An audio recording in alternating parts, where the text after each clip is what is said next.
Welcome to podcasts recorded live at the Center for Spiritual Living in Portland, Oregon. We have many programs, classes, and workshops developed just for our online audience. To find out more, go to our website at cslportland.org and look under the Online tab. Our mission is to open hearts, ignite minds, and make a difference.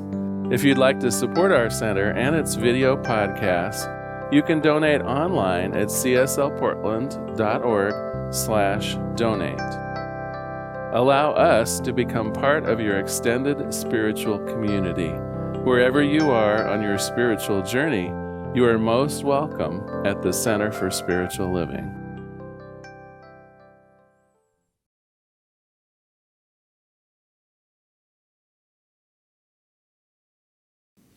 Welcome, everyone. So glad you're here today. You know, for the next 2 months, we're starting a new series. We're going to be using Mary O'Malley's book, What's in the Way is the Way, and I'll explain more about that title in a little bit. Her thesis, though, is a simple one, and it really fits in well with what we talked about last month. Last month, you'll remember, we talked about the very nature of God and spirituality itself. We went back to the basics of science of mind and covered some of the key principles that both agrees us with other spiritual practices, but also sets us a little bit apart. And you know, this book starts right out the same way, in many ways, that we started out last month with the discussion of what is this thing called spirit. Now, in her book, she calls it the Meadow of Possibilities. For those of you who enjoy reading the New Testament, Jesus called it the kingdom of heaven. And Ernest Holmes, as you remember last week, simply called it the universe, that ineffable allness, that unity principle that we talked about. And I think where I would actually like to start is with a brief meditation. It's right out of the book. This is how she starts chapter 1, and it is an illustration of this idea of the meadow of possibilities. So close your eyes for just a moment. I think you'll find that this is a sweet little way to get started in this book. She invites us to imagine a day when everything was completely all right. And not just all right, but really okay. Everything is okay. You may have just fallen in love or received something you've wanted for a very long time. Or maybe you're on vacation with no pressures, just lying in a hammock, deep contentment. Allow the images of your okay, just right day to fill you up. And go for the gusto. Let in that okayness, that daydreaminess. Let it flood your mind, your body, and your heart. And now notice what you're experiencing as you use your imagination to open up to the joy of everything being okay. In your mind, there is probably a sense that nothing ever needs to be different than it is right now. In your body, there's likely an experience of relaxation that just allows for joy, for gratitude, for peace to well up. Your heart is open. There's a spaciousness. There's light. What would it be like if you knew that everything was always okay? Now, that doesn't mean that there might not be challenges. It just means that you wouldn't have to turn them into problems. What would it be like to live from this open, relaxed, engaged, and spacious place? Isn't this all what we deeply long for? To no longer struggle with life, and instead to be open to the experience of life. This is possible. I invite you to open your eyes again. So this fits in so completely with our science of mind principle, doesn't it? Everything that we ever need, everything that our heart desires, is really available to us in this infinity of possibilities right now. We don't necessarily have to go anyplace. We don't necessarily have to do something or be a certain kind of thing. We don't have to follow the rules or not follow the rules. We just have to show up, and Spirit will meet us right where we are always. Now, I'm sure there's at least one of you out there that's going something like, well, okay, I get that, but I suspect, Larry, that you're talking on the spiritual plane. What about the holy mess I'm in right now in some or other aspect of my life? And so I want to address that, and I think the best way of addressing that is by today's joke. So an American businessman was at the pier of a small coastal town in Mexico when a small boat with just one fisherman docked. The fisherman had caught several large yellowfin tunas. The American complimented the fellow on the quality of the fish and asked how long it took him to catch them.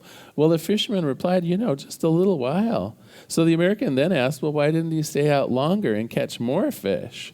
Well, the fellow said he had enough to support his family's immediate needs and still some to sell. The American then asked, but what do you do with the rest of your time then? And the fisherman smiled. I sleep late, I fish a little, I play with my children, I take a siesta with my wife, Maria. I stroll into the village each evening where I sip wine and play guitar with my amigos. Well, the American scoffed. I'm an MBA, I could help you with this. If you just spent more time fishing, you could use the proceeds to buy a bigger boat. And with the bigger boat, you could end up buying several boats, eventually a fleet of fishing boats. You would sell directly to the processor, eventually opening your own cannery. You could control the product completely, processing, distribution, all of it. Why, you could move into the city and oversee everything in the lap of luxury. The fisherman asked, but senor, how long would all this take? Well, 10 to 15 years. And then what, senor? The American laughed. Well, that's the best part. When the time is right, you sell your company and become very rich. You could make millions. And then that would be the perfect time to retire. You could move to a small coastal town where you could sleep late, fish a little, play with your grandkids, take a siesta with your wife, while you could stroll into the village every evening where you could sip wine and play your guitar with your amigos. And so what Mary O'Malley is going to be explaining to us over the next 8 weeks is not that we're lacking for ingenuity. It's not that we're lacking for directing our thoughts. It's that perhaps we have our sights on the wrong objectives. Her suggestion, in fact, is that we're preoccupied with things that are not even healthy for us to be preoccupied with.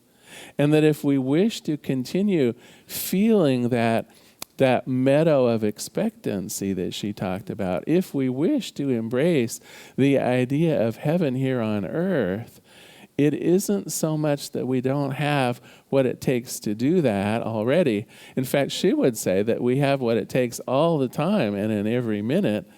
It's that we're busy elsewhere. So let me explain a little bit about busy elsewhere. And I think the best way to do that is to talk about something that goes on in our minds probably, well, even when we're sleeping, I would guess. But that little voice in our mind that is kind of the social director or the commentator, the storyteller, if you will, about your life. And I can give you kind of a, off the top of my head example of it, right?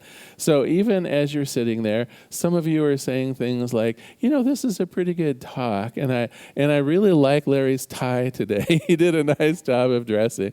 And others of you are saying, I do like this room, but it's a little warm today. I wonder about the heating that's going on. And other people are saying, Mary O'Malley. I remember her. I saw her on Oprah. I bet that's the best-selling book that he had. And on and so forth. It's just that storyteller, and typically the storyteller is doing what? It's a very interesting thing.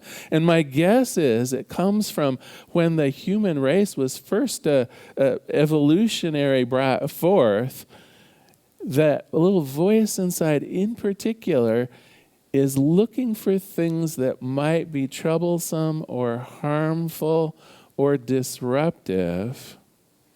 And then it sets us on a track to somehow ameliorate it, fix it.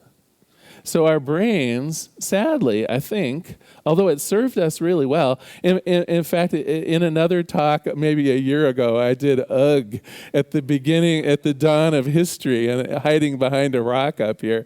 And I think, our brains were designed marvelously to keep us safe.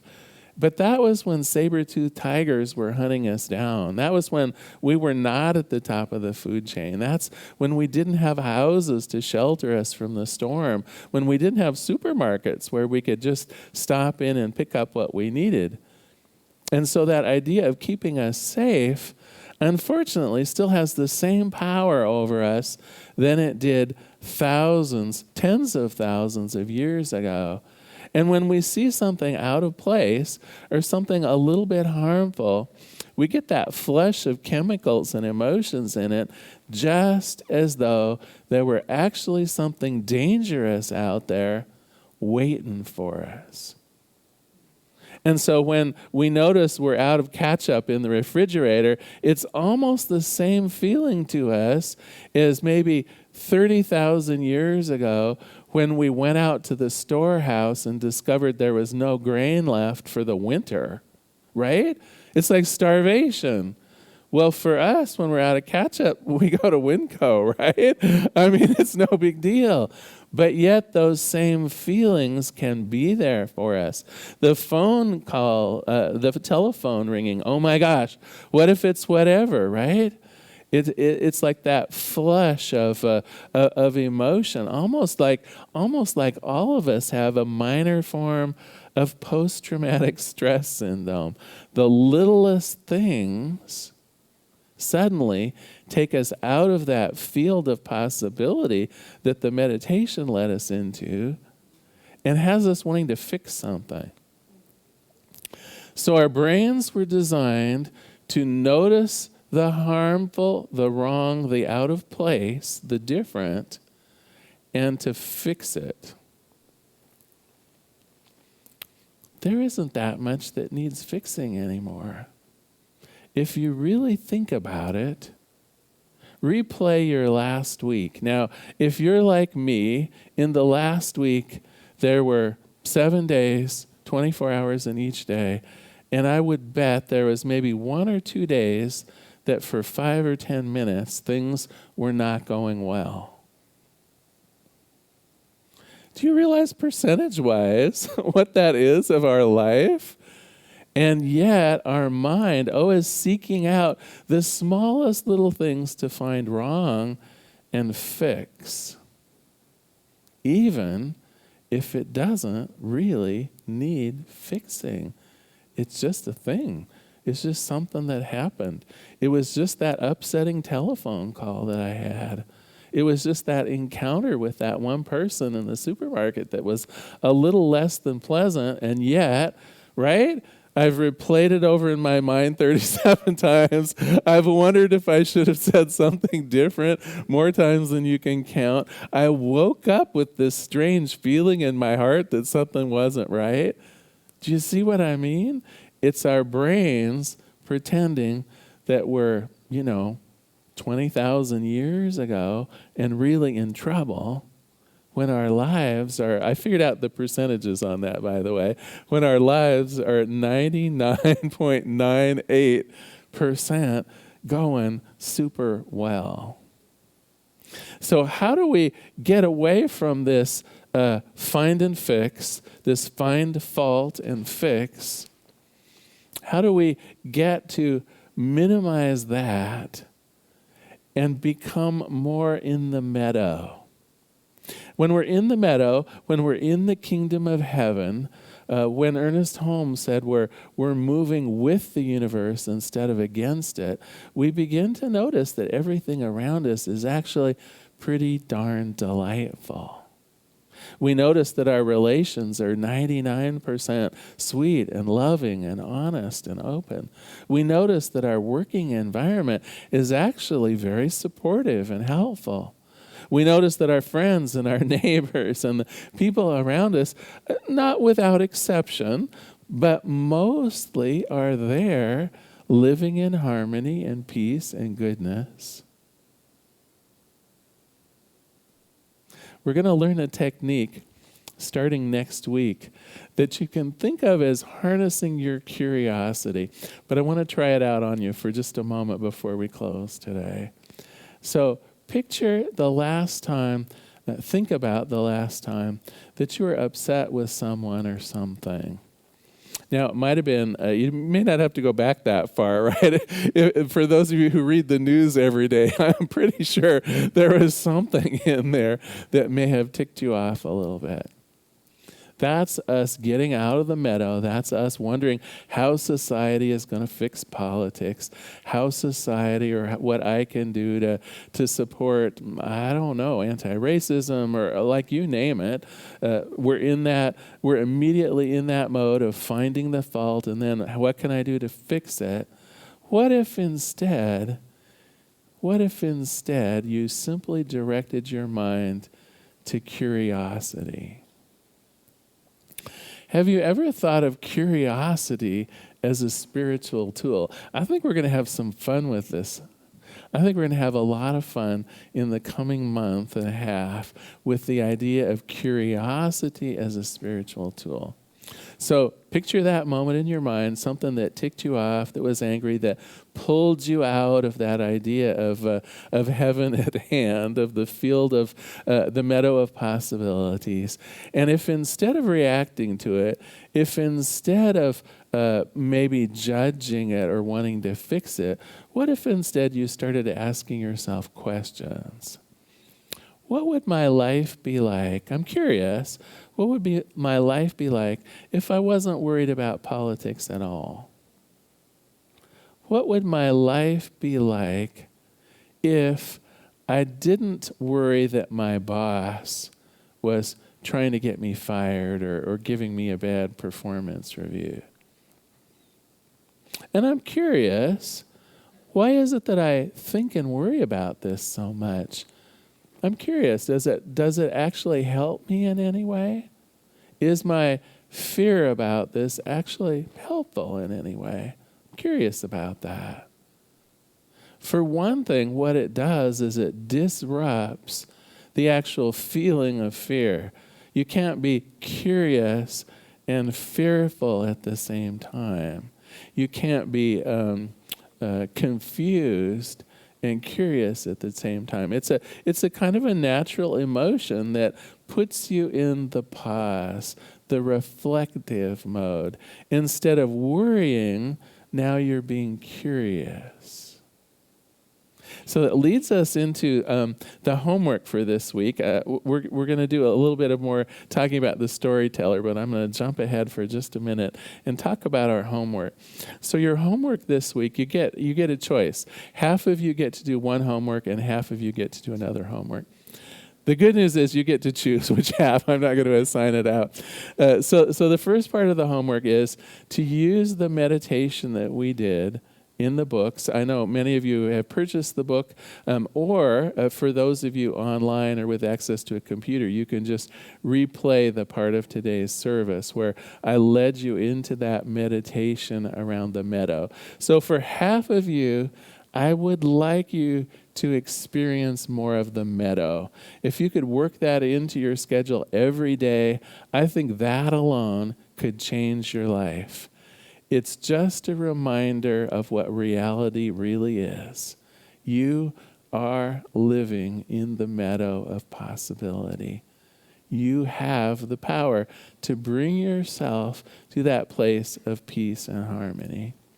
So I'd like half of you to do that. The other half of you, though, I would like you to use this new technique of just curiosity. The next time something pisses you off, the next time something upsets you, the next time you feel like your button's been pressed, instead of anger, instead of trying to fix things, instead of replaying them in your mind and hoping for a better result, or I don't know, does everybody here know that squirrel cage effect where something you just chew on it and chew on it over and over in your head?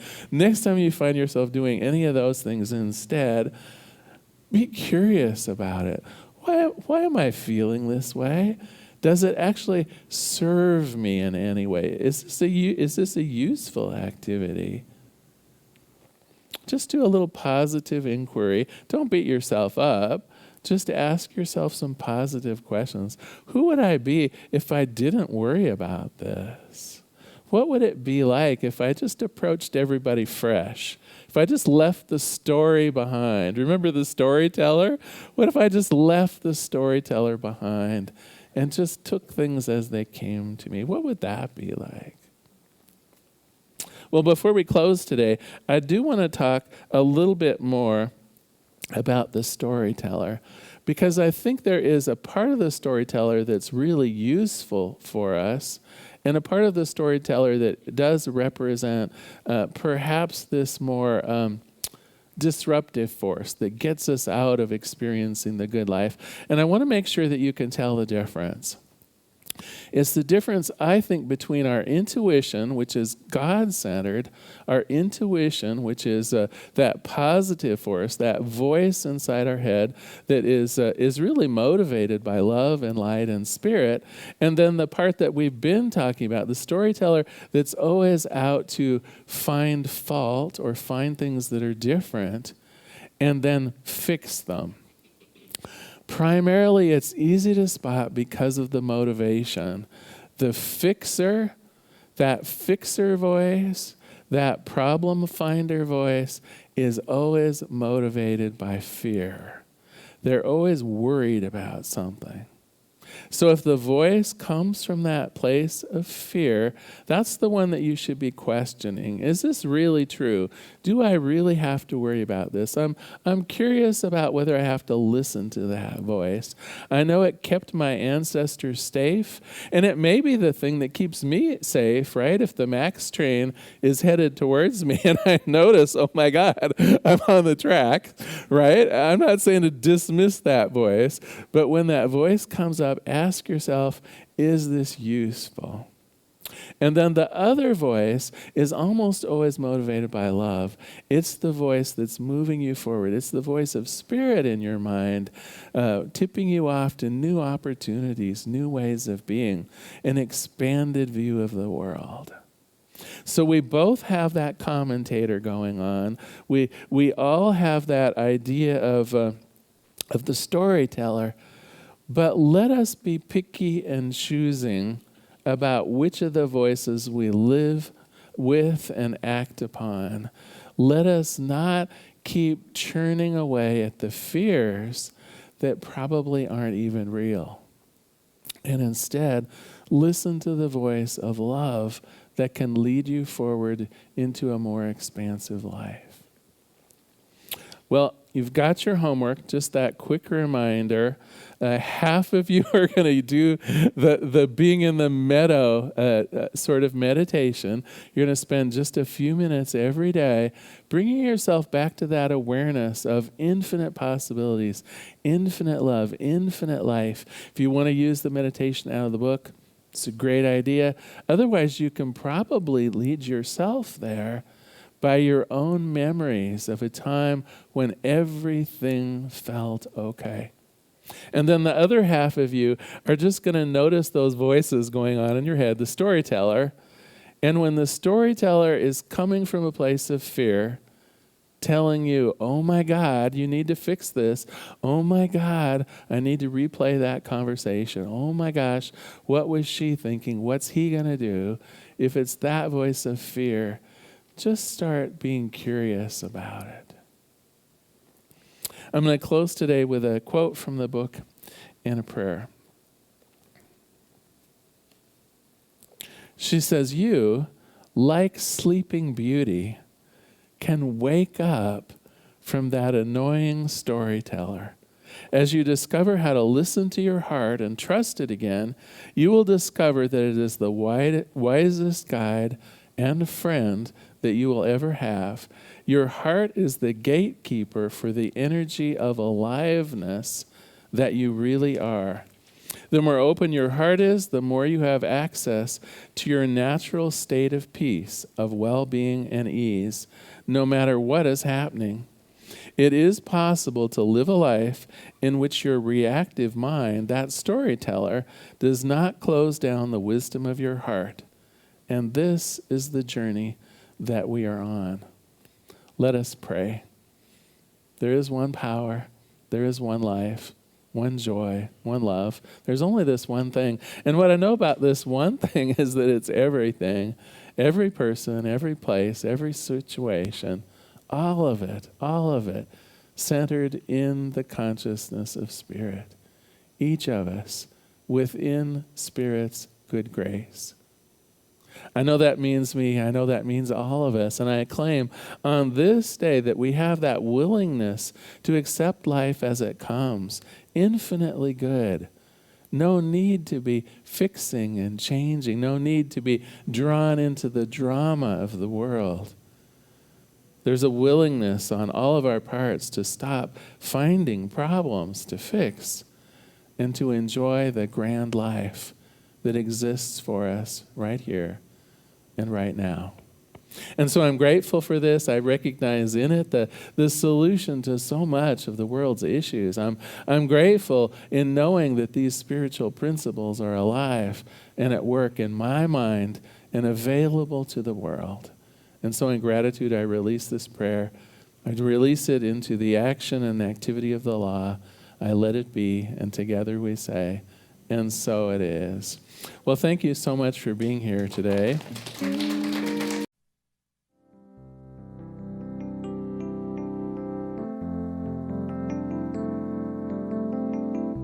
If you happen to be in the Portland, Oregon area, we'd love to have you visit in person.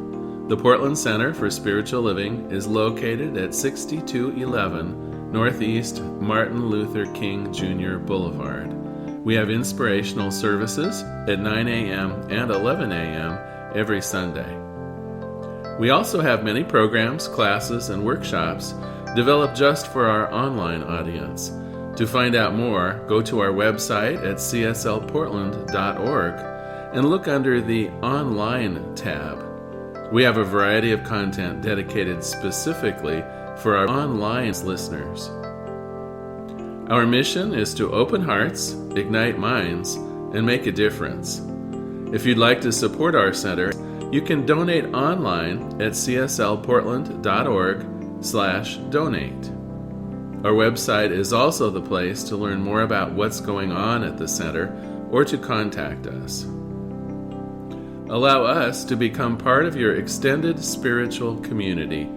Wherever you are on your spiritual journey, you are most welcome at the Center for Spiritual Living.